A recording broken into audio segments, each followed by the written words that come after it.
We're an A school now. I get chills from that. It makes you feel like you're doing your job and that you are really changing kids' lives. Everything we do is for the quality of their student. We're constantly challenging each other and challenging ourselves. Like Christel says, average isn't good enough, and if you hold yourself to that and you hold your kids to that, then there's nowhere else to go but improve. We've got some different types of leadership. We have responsibility, we have accountability, we have ownership over changes that happen. It's not someone telling us what to do. We have a part in the changes that we want to make happen. And I think that's a big difference between here and the public school setting that I was in. Everybody has a say-so in what happens.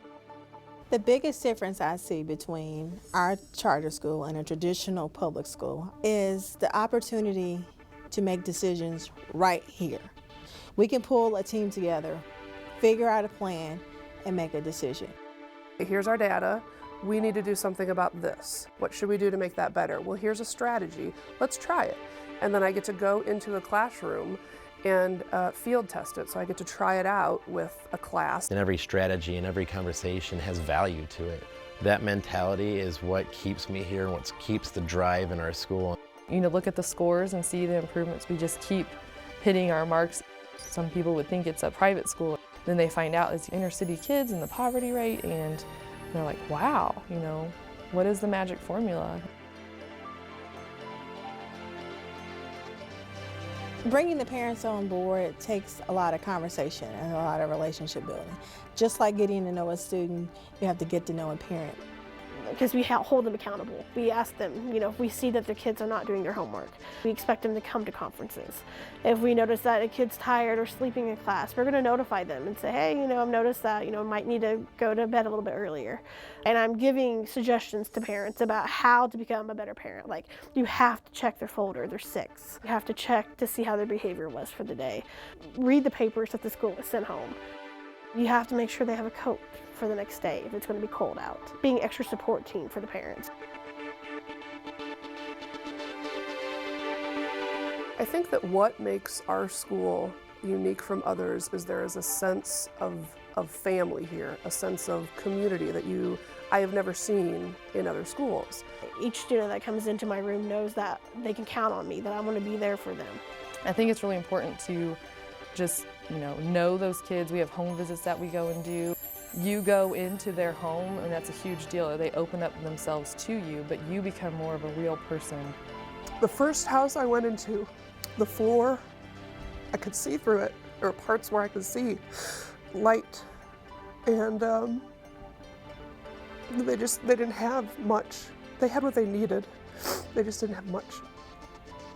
And on the refrigerator, where it was just covered in work from my class. So, in the life of a kid who just doesn't have much, I matter. We matter. What we do here matters. I look at my position, my job, as not only a teacher of the art, but as a teacher of life skills.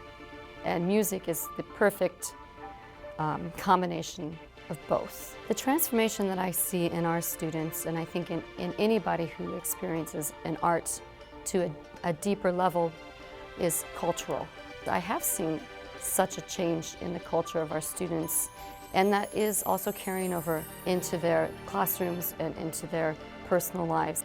We value kids as a whole person, and a student isn't just how well they can read and how well they can write and how many number facts they know. It's them as a person, and you can really tap into students through the arts, and at Christel House we value that. If it's through sports or arts or whatever it might be, that they're driving towards something in their lives, that they have a passion for something. It's a place for them to go to feel like a leader and to feel like they're really good at something, and I think that matters.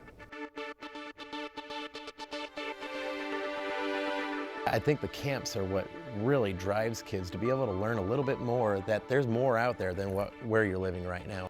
That bond with the students together in a place that's outside of this place or outside of your home life, that is what they need to understand, that there's more out there than what's just right here. There's a whole world out there, because they might not get to travel. They might not get to see these other areas. It's an amazing feeling when you go out there with them and you get to experience it with them, because you're experiencing something that's never happened in their lives. The things that Crystal House has offered over the years that we've been here have been amazing.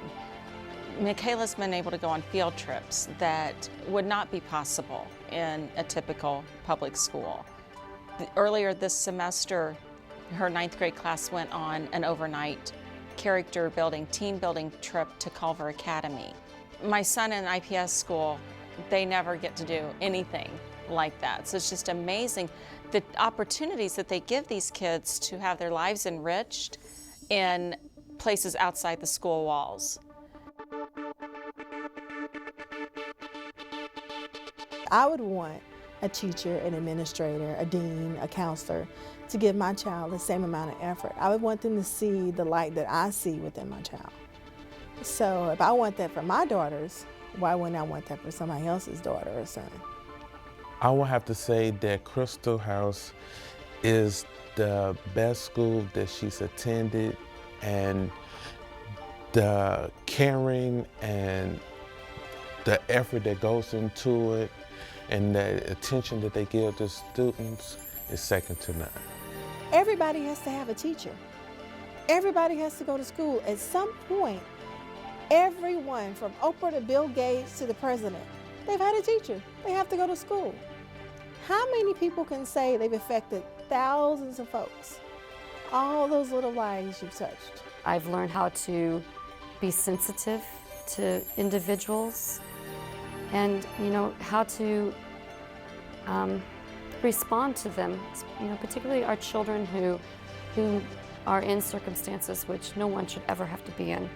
How to respond to them out of love. Other schools don't have the chance to impact these kids' lives like we can. It's a different income, it's a different economic status, it's a different culture. So we get to take these kids and throw out some dreams to them that they never thought they could meet. And that's the number one love of this job that I have, is I can maybe influence an entire kid's life by transforming them into a better person and a better learner. I get to sit here and wonder, where is this person going to be in his life? And how can I make that difference for them? And how can I transform them into that person that they can become?